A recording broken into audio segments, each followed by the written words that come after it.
4 نقاط أساسية المكمل الأرجينين. مع العلم أغلب الشباب ما يستخدموه، ليش ما أعرف. أنا راح أقول لك ذن النقاط وأنت بعد بكيفك.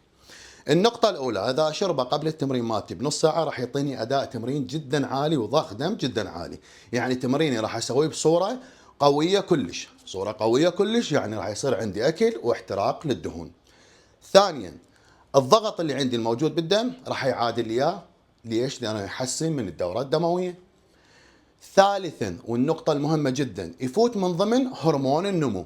اكو هواية شباب ما عندهم امكانية انه يشترون جروث بسبب انه هو غالي، فلذلك الدكتور ينصحهم بالارجلين بس بكميات شوية اعلى لانه يتأثر بحموضة المعدة. رابعا، طفروا يا بنات، بس للشباب.